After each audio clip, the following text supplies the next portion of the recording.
Despite uploading videos for a year and a half, I've actually never done a book tag before. And I watch so many of them, especially the mid-year book tags, that I'm like, let's put two and two together, bestie, and do one yourself, because they look fun to do. And any opportunity to yap about books, I'm gonna take it. So here we are. I'm answering 13 questions about the 36 books that I've read so far this year. And if you're new here, hi, welcome. I'm Katerina. I pretty much talk about books on this channel, and if that's something you're into, why not subscribe? Okay, so kicking off, the very first question is the best book you've read so far this year. I'm actually going to talk about two books for this question because I found both of these absolutely incredible, but for very different reasons. The first one is actually the very first book I read this year, and that's Betty by Tiffany McDaniel. Very briefly, the story revolves around the life and family of a young girl who is half white and half Cherokee, and we follow her throughout her entire adolescence as she grows up in a very rural but racist Ohio in the mid 20th century. And this was just an absolutely stunning, incredible, and gorgeous book. I'm sure I've said this before, but just from reading the very first page alone, I immediately knew I was going to give this 5 stars. It quite literally has it all. It has descriptive and gorgeous writing that literally reads like poetry, the most lovely and delicate metaphors in a way that's written that I've never seen before. And it also had the most unique narration that tackles some really sensitive subjects, including racial discrimination towards Native Americans and the generational trauma that that brings with it. This book also just felt like a heartfelt homage from where you're from to the people who created you, as in your family, but also the earth and the nature and how you stay alive. And it honors both these things, and it really reminds you of the big role that both of these things play in shaping you as a person. And it's just one of those really deep, rich stories that stay with you for a very long time. And the second book that I also think that will stay with you, but for very different reasons, is Yellowface by R.F. Kuang. The novel follows a struggling author who steals her dead best friend's manuscript and publishes it under her own name in order to reach literary stardom. However, this struggling author is white, and this manuscript is based on Asian experiences. And it's this whole goose chase of her not being caught for stealing this friend's work. This is actually the book I recommend most often to family and friends when they ask me, what book should I read? Because it's so unbelievably gripping and fast-paced that I literally read this in one sitting. And it also just has that perfect balance of comedy whilst at the same time exploring some very serious issues, particularly of what's going on in the publishing industry as well as racial stereotyping. And I was also so impressed with the author's ability to keep me so hooked on the main character, even though that she's so dislikable. That is such a skill. This book just absolutely blew my mind, and everybody that I know has read it has also just said similar things in praise about it. So I'd very much recommend you guys to read both of these books as well. I also hilariously read both these books back in January, so it's been quite a while since I've read a very phenomenal book. But moving on, the second question we have is, what is the best sequel you've read so far this year? I have literally only read one sequel this year, so I guess I have to talk about that. And hilariously, it's not even a sequel, it's actually technically a prequel, but I'm still going to talk about it. And that's Sunrise on the Reaping by Suzanne Collins. This is a prequel to the Hunger Games trilogy that follows Haymitch Abernathy during the 50th Hunger Games. And because it's a second quarterquel, they decided to double the amount of tributes that's sent in. And we see how Haymitch's defiance and rebellion in these games essentially lead him to the character we know in the trilogy, which is full of despair and alcohol. Overall, I like this book, but perhaps it was more for nostalgic reasons, because when I was reading it, I literally felt like a teenager again reading the Hunger Games trilogy. And I was very much fangirling at all the Easter eggs that the author put in for her fans. And it was also quite enjoyable to get more of a background on District 12 and see how the characters are actually all linked to the people later on. But honestly, I wasn't as obsessed with this book as I thought I was going to be. I actually found it super repetitive of the trilogy. I thought it was going to give us more new material and world building in the way that the Ballad of Songbirds and Snakes did. Like, I felt like that prequel definitely gave us more of an insight into the capital and the history behind the games, whereas the plot here very much followed the same recipe in the Hunger Games books. Like, I enjoyed it, but I kind of wanted more of a twist or a surprise to like keep me on the edge of my seat. I also found a few plot holes in the book that kind of didn't sit well with me. I mentioned this in a reading wrap up, and I know people tried to explain these plot holes, but I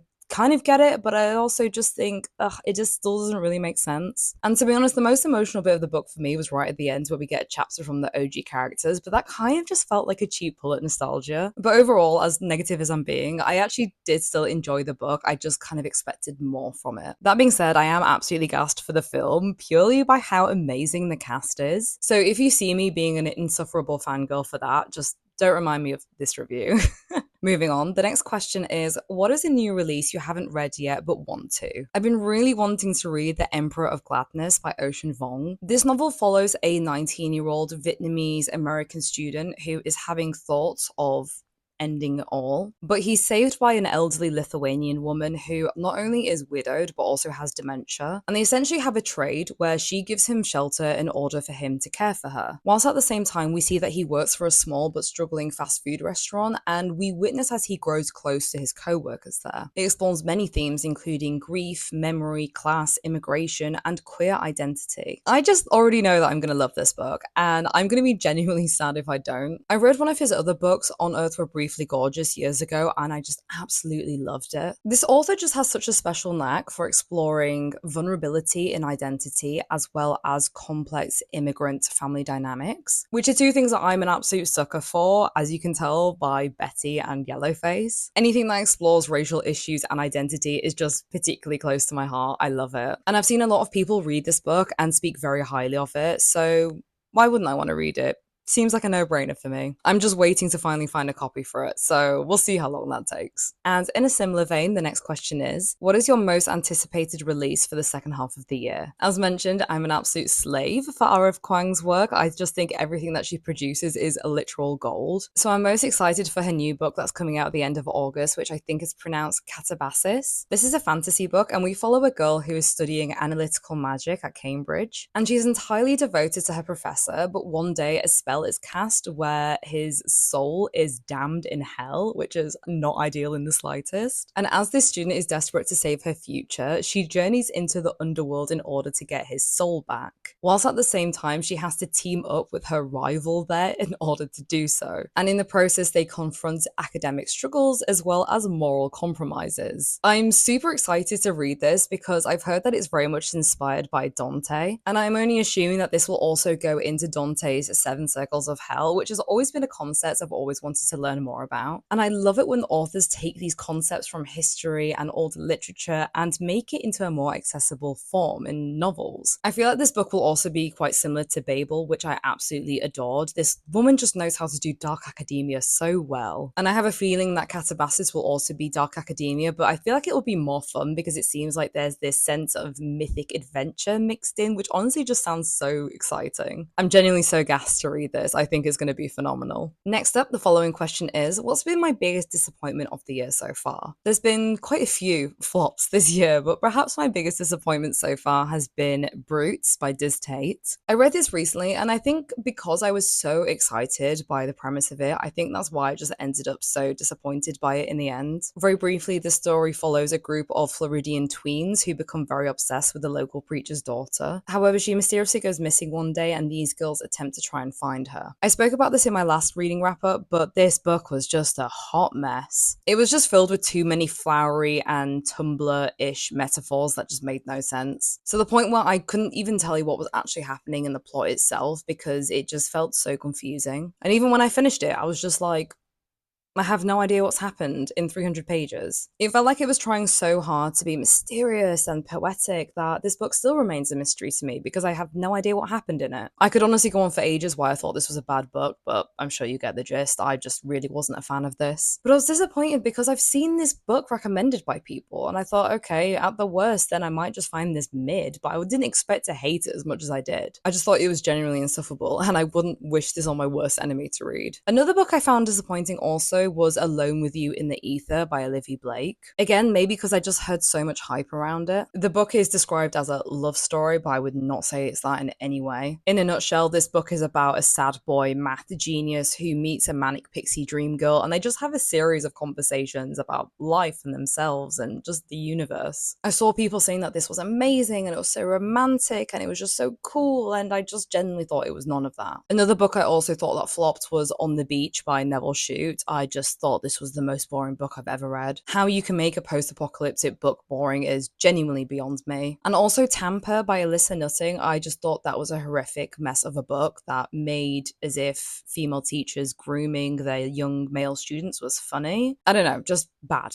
was not fun to read. On a lighter note, the next question is, what has been the biggest surprise so far? There were also a lot of books I liked so far this year, but I'm going to go with one that I was genuinely surprised by liking, and that's I Am Legend by Richard Matheson. This is a post-apocalyptic novel where a pandemic has essentially transformed everyone into vampires, and we follow a guy basically grapple with knowing that he is the last survivor in this world. I was surprised I liked it because I've seen the film adaptation with Will Smith, but instead that has zombies instead of vampires. And I was surprised because I liked the film. Like, I thought it was okay. It was suspenseful and dramatic, but I wasn't like obsessed with it. It was just such a stereotypical dark zombie film that I was just kind of expecting the book to be along the same lines. But the book was so much more fun. It had this like satirical comedic edge to it, and I also loved the fact it had vampires in it instead of zombies. Maybe that's just the inner Twilight girly in me, but I generally thought it was just so much more interesting. And even though this was written a while ago, it still felt easy to read like a modern book. And it also just had a fantastic ending. Like, I was just genuinely really nicely surprised after I finished this book. Another novel that I was also quite surprised that I liked as much as I did was Gone Girl by Gillian Flynn. This book is about a husband becoming prime suspect in an investigation after his wife goes missing. And I know a lot of people have told me this book was good, but I don't know, I was kind of skeptical about how good this actually was. But oh mama,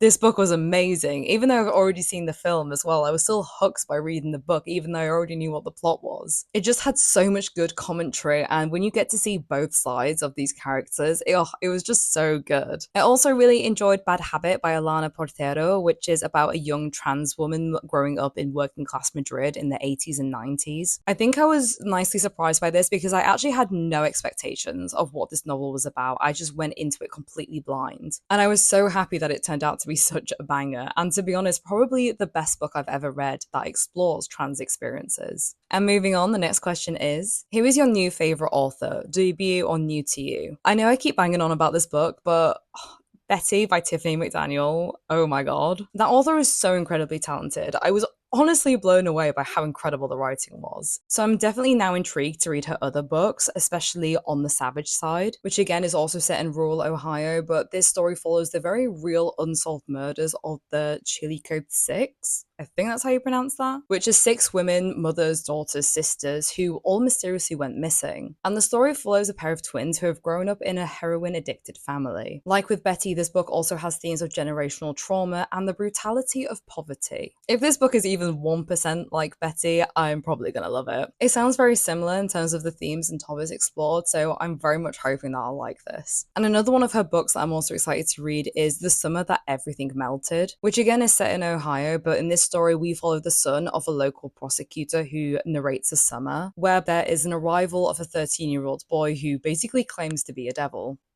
You know, just a nice light summer read. But it explores themes in religion, good versus evil, and prejudice, which honestly sounds right up my street. I feel like everything this woman writes is going to be amazing, so I am sat and ready to read these books. Okay, now I feel like the questions are getting a little bit more specific. So the next question is, who is your newest fictional crush? I actually found this question the most difficult to answer. Not sure why, because I do fall in love with fictional characters very easily, almost too easily to be honest. I really do have a soft spot for Haymitch from The Hunger Games. He is much as my favourite character in the series, but it feels kind of sus to say him because he's 16 in Sunrise on the Reaping, so I'm not going to say him for obvious reasons. I feel like I don't really have an answer for this, but I feel like that's such a boring thing to say when doing these sort of videos. Honestly, I feel like even though I didn't absolutely love the book, I think the closest thing to a crush I had was the alien hitchhiker. I think his name is Ford Prefect from The Hitchhiker's Guide to the Galaxy by Douglas Adams, which is literally a 70s sci-fi novel that follows quirky characters traveling around space after the Earth gets blown up. And for the people that know me, this probably comes as no surprise, but I'm picking him because I really do like quirky, nerdy, weird, eccentric men. The kind that are super intelligent, that they kind of borderline on strange and almost come across as a little bit misunderstood. And what I mean by that, like characters like Tony Stark from Iron Man or Captain Jack Sparrow from Pirates of the Caribbean, like I'm absolutely in love with them. I just find them such intriguing characters, and I think that this character probably came the closest to that from all the books I've read this year so far. And he also just has that dry British humour that I'm personally quite a big fan of.